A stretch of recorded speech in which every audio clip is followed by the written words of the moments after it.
Nowadays, I have much more appreciation for the gaps left in stories, for what is left unsaid or uncertain. I didn't always. When I was in school, we had to study the turn of the screw, and I hated it. The teacher kept going on about the unreliable narrator, and how that meant the story was uncertain. This was the story she told us, but did it all add up? Did the other characters seem to go along with her?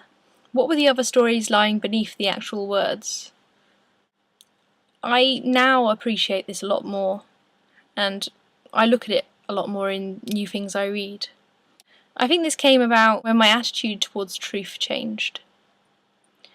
Before, I had believed that there was one thing that was right and everything else was wrong, and the author of a story would either tell you what was right, or you would be left in the dark, be left not knowing.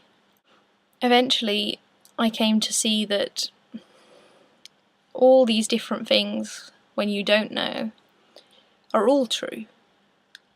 Even if an author does eventually reach a truth, the other implications in his story are still there.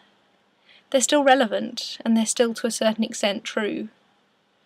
Truth isn't the solid set-in-stone wall I thought it was before. There are a lot of things that make up the truth. When you have 2 different ways a story could go, or 3 or 4 or 1,000 different interpretations, some may be more likely, some may be more relevant, but all are necessary, all are intrinsic within that story, all readings. And they all exist side by side. Don Quixote is both a knight and not a knight. It's not such an unfamiliar concept. I mean, nowadays scientific reasoning is amazingly prevalent in our society.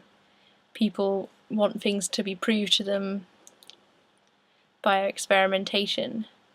But there are a lot of things that simply science can't do this for. If we look for a moment at history, all human history, which is very important to us and we spend a lot of time researching and thinking about, and we do believe we reach a historic truth. But if you look at it more closely, it's not actually that simple. It's not actually that set in stone. Here, historic truth is generally just a mean of people's opinions. One person thinks this ruler was good, another thinks it was bad. Memory is fallible.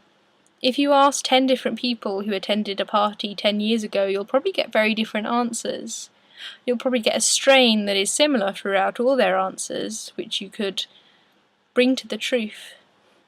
But all their memories are true, for some reason or other. There is an importance in them, in how all of them have remembered them. And to each person, they are true. In literature, the truth is very wide.